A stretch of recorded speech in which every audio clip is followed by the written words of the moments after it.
where I go just remind me of home. You know that state of gold with the bed. Them other places come close, but they don't compare. Now I've been to New York, come on, Texas.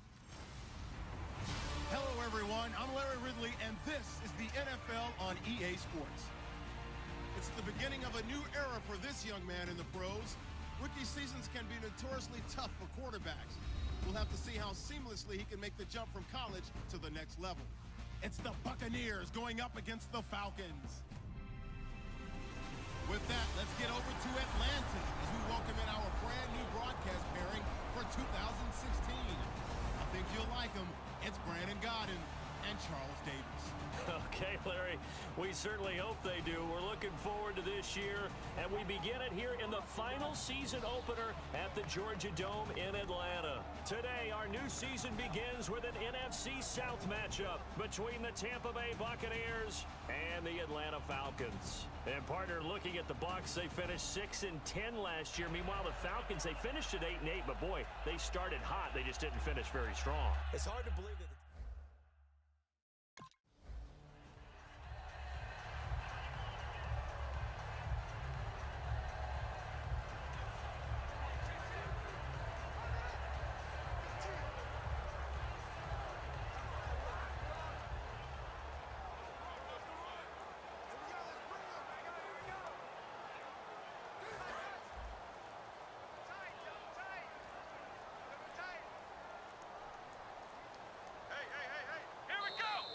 Now problems right out of the gate.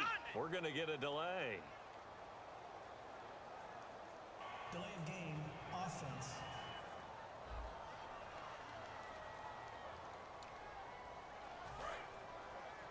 One set, eyes up, one set. Now a shotgun snap as they'll look to throw. And incomplete to open things up. And this is a guy straight out of college. They're not going to try to groom for a year or two. They want him to produce right away. That's why they took him in the first round. They expect him to be a starter right away and a future all-pro. So they don't have any time to wait for him to come along. They want him to play right now to help this team. Really, it's a solid draft class from a year ago. They were able to address some key weak spots on their team and fill in some holes. And they were able to identify the players they wanted early in the process. Got a little bit of luck as some guys may have fallen to them, but for the most part, knew their philosophy and stuck to it. This is brought in by Hardy. It's a gain of 20 and picking up the first. So there on that play, offensively, they ran the crossing route. Defense was in zone coverage, so as a former DB, how tough is it to defend that? It's really difficult because your natural inclination is to chase the receiver and maybe leave your zone. So you have to have discipline in order to talk to your other coverage guys and let him know that that receiver's crossing from your zone to the next zone. He's coming your way. Make sure you have him. And then when the ball is actually thrown, secure the tackle. When they're moving on crossing routes, if you miss a tackle, it usually results in a big play. And it's complete to Jacob Tammy. It's a gain of 9 yards. And that is going to set up a 3rd and 1. So still in search of the first down after that last completion. They'll look to throw for it on 3rd and 1. Buying time to his left. He can run for it, and he will. And he gets it to the 32. Good enough for a first down. That one goes for 13 yards, and it moves the sticks. On 3rd down, the defense decided to blitz. A very good job of recognizing it, stepping away from the pressure, and finding open space to scramble and pick up a first down. Flushed out right. Connects with Sanu right side. And he's brought down after a good gain. It's a gain of 21 that time. And that leads to an Atlanta first down. Red zone opportunity. We talk about mobility on quarterbacks all the time. Here's where it really pays off. Able to move, evade, and is accurate throwing on the run and picking up a first down. They'll look to throw here on first down. That is caught. And he is into the end zone for a Falcon touchdown. Jacob Tammy from 10 yards out. And the Falcons take it all the way down the field and score on the opening drive.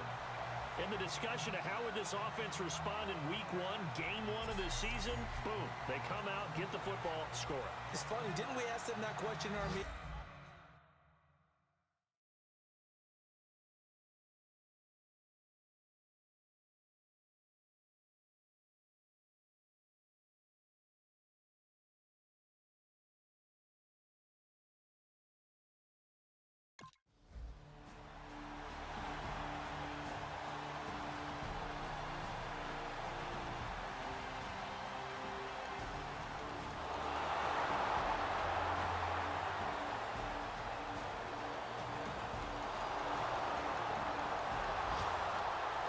is the Atlanta offense now ready to take over here. And they'll be looking to build off of a nice drive last time, a drive that really relied on the quarterback.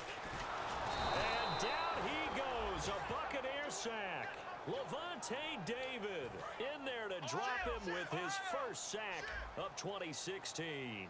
Man, he got in there so quickly, Charles. What could the offense have done to adjust and account for that? But what you're hoping is that you figure out and you see and get a clue that maybe there's going to be some pressure coming at you. You change the blocking schemes. Maybe you go to max protection. The biggest ones, maybe you bring your running back in to try and keep you clean. But in that case, that didn't happen. Zero accountability, and a sack resulted. It's caught. Jones. And he's brought down after a good gain. A big gain of 31 on third down. Well, we know he's got the speed there. He needed the speed and the hands. A great catch. And because of that speed, you have to respect it as a defender. So you have to either play off or make sure you're somehow in contact with him, and he's able to do exactly what you said. Use the speed to his advantage and go up and get the football. That's a big-time play right there. 4 yards remaining now on second down. I know it's a word that we tend to overuse, but Devontae Freeman can be awfully explosive with the ball in his hands. He showed at the beginning of last year. He had 10 touchdowns the first couple months. The Falcons themselves were red hot, then sort of went down the tubes a little bit toward the end. Yeah, their team's record and his production declined the same way, but I really like his overall game.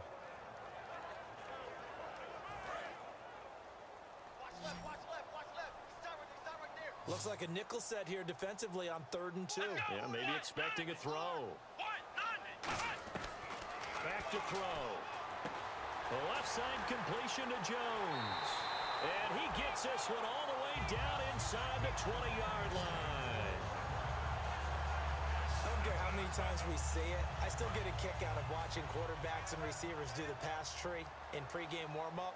But I always remember that when we go to practices, we see that after practices as well. They really tune it up, don't they? They tune it up. They know why they do it for these situations. First down. And they build that trust, and that's why they're able to find him in this type of a situation. Second down to the offense in search of 6 yards. I like the call. Inside the red zone, running the toss. Why? They want to get to the edges. They want to see if guys who don't normally make a lot of tackles are willing to actually... And he'll take it into the end zone. Touchdown, Atlanta. Austin Hooper.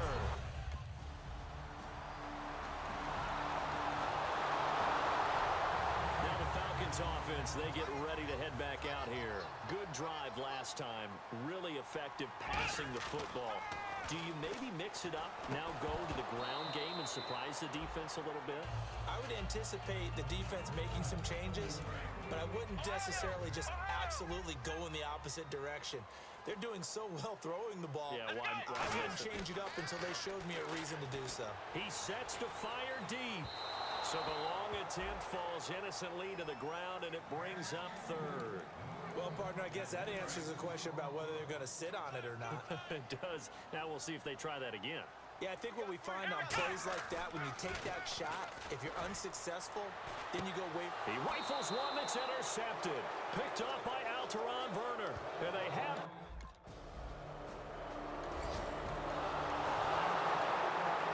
Here now come the Falcons. And what do you think goes on here in this situation? If you got the football, you're trailing, you're back in your own territory with just a little time. Do you try something? You're thinking about jump-starting your... And that's caught inside the 35. Touchdown, Falcons.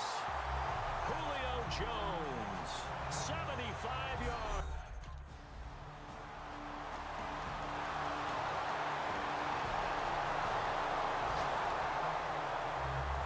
Here comes the Falcons offense. It's their first possession of the second half now. They trail offense first time to touch the ball in quarter 3, and we'll see what they can do. And I can't wait to see what they have planned, because some teams script to start a half. Other teams just go, okay, these are the sequence of plays we want to run. These things worked well for us.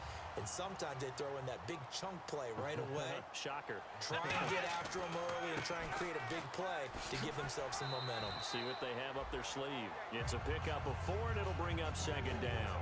Not a run that you're going to write home about, but still a good first down run. That's what an offense calls staying on schedule. 3 to 4 yards on first down, you're set up very well for the rest of the drive. Back to throw here. It's caught left side, Tammy. And this time he's able to take it down to the 42. It's a gain of 5, and that'll bring up a 3rd and 1. When you execute a drag or a crossing route really well and give them a chance to let it develop a little bit, you can gain some significant yardage hitting your tight end on that one. And they'll let their fullback try and push the pile. And he will have a first down as they get him to the ground at the 37. So here we go, 1st and 10 now. On 3rd and 1, it seems natural to just turn and hand it to the biggest guy you have in the backfield.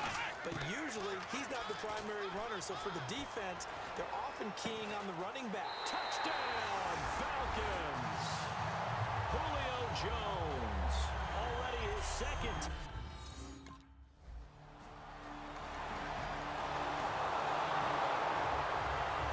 Atlanta now coming out on the field. And that last drive, so effective in the passing game, resulting in the touchdown. Maybe not many people were focused on the trenches. There was good protection there. Excellent protection. So now, defensively, you've almost got to get down to those starters blocks like you're a sprinter. Get lower than those guys on offense and find a way to roar through them or around them to get into the face of the passer. Easier said than done, though. Way easier said than done. But they've got to try something because right now, they're just cutting them to shreds. And he's going to get this inside the 30. Give him 11 on the gain there, and it'll give the Falcons a first down.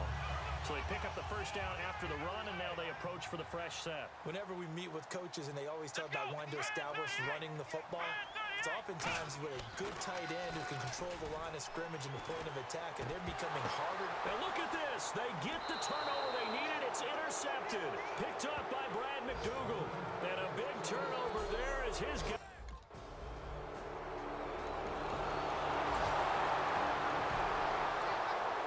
The Falcon offense now as they get set to take over here. And following the interception, we'll see what they can put together on this drive.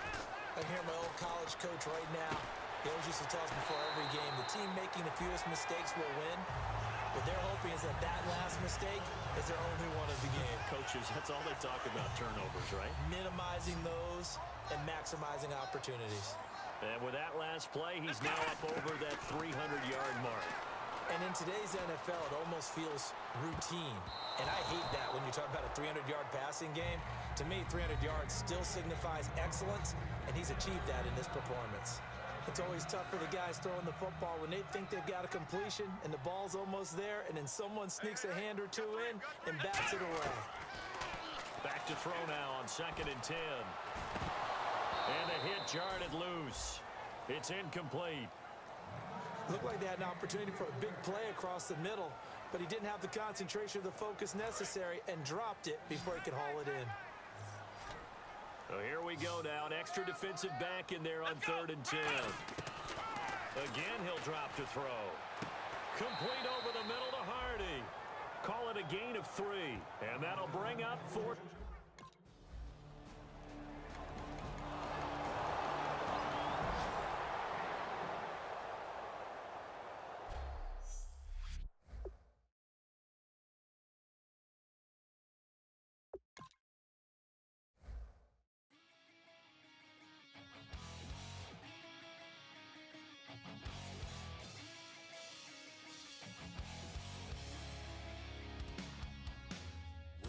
Says it's gonna rain.